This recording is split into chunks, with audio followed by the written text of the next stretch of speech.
just a little bit. Carl, if you're still there, if you could give us some additional thoughts here, especially about the vice president.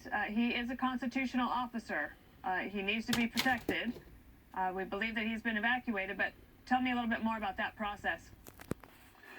Well, so is Speaker Pelosi, and so is the President Pro Tem of the Senate. I suspect all three of them have security details that are moving them to a place of safety.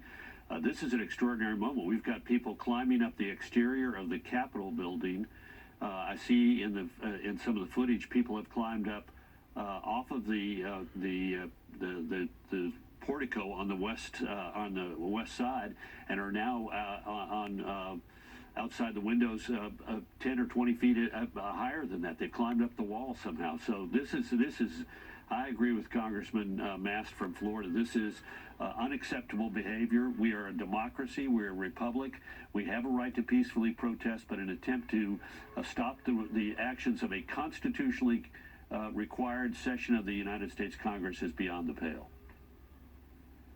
Indeed it is. Chris Wallace, maybe we could get some additional thoughts from you after we just heard from Congressman Michael Waltz of Florida, who is in his second term, who said this is despicable, it's not who we are, and that, he's telling us this as he's being evacuated out of the building.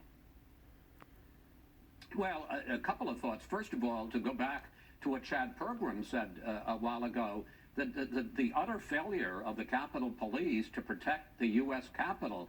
It was not a surprise that there were going to be tens of thousands of protesters in Washington. The Mayor Bowser announced that she was putting all D.C. police on duty. No leaves, no vacations, no days off. She called up 500 National Guards. Obviously, the U.S. Capitol Police were deployed as well. And how it got to this situation, this shot that you see here of people who've been able to climb the walls, who have gotten up to the very outside of the Capitol building, and some have actually breached it, gone inside, and have shut down the constitutional responsibility.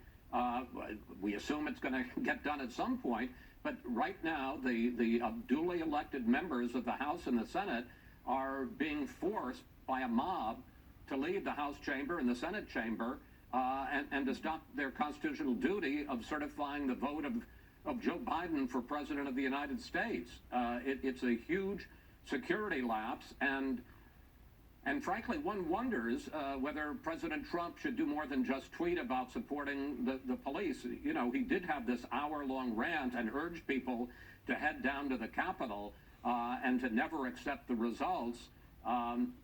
Perhaps he needs to do more to try to get these folks to stand down so that Congress, whether he likes the result or not, can fulfill its constitutional duties. This is a very, certainly in my 60 years covering national politics, I've never seen anything like it, and frankly, I hope I never do again. It's pretty disturbing. Indeed. Thank you, Chris Wallace. So, Bret Baier, we are waiting to hear from Joe Biden. He was scheduled to give remarks about the economy. Obviously, he would probably be saying some additional comments, so we will take that when we get it. But thank you for getting the congressman on the phone for us for that inside the building update. Anything more to report? Well, just bad news from inside, in that protesters inside are trying to break down the door of the House chamber, which is one of the reasons the House members have been escorted out of there, as you heard Congressman Waltz as well. I've just been inundated with messages from ambassadors from overseas saying the United States would be really upset at our countries had they seen these images on our capitals, and they would weigh in from Congress on those images. We are shocked to see these images in the United States. And to Chris's point, one tweet from the president about the safety of Capitol Police, I don't think is going to cut it.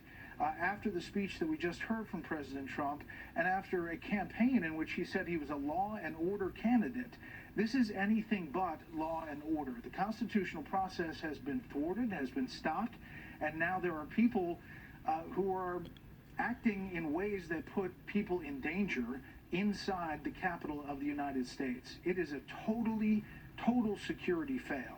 And why more hadn't been done prior to this day is going to be a big question going forward. I mean, it is shocking that the security failed in this way. As you can see, the protesters are up on the inauguration stands. Of course, there wasn't even going to be a traditional inauguration because of COVID. We have John Roberts at the White House. John, we have the tweet from the president. Anything else from the White House? Yeah, I went up to talk with the communications folks just before the president tweeted and said, well, you have a statement about what's going on Capitol Hill, and they all sort of had glum faces because they see what's going on, and I think that they're probably very concerned about it. I was told that the president would likely have something in the next little while, and then just minutes later, by the time I got back to our workspace in the West Wing, the president had tweeted a fairly simple tweet, I would think, given what's going on, and maybe something that needed a little more elaboration and more direction from the president. He said, please support our Capitol Police and law enforcement. They are truly on the side of our country. Stay peaceful. This, of course, is not the first time that Trump supporters have clashed with police.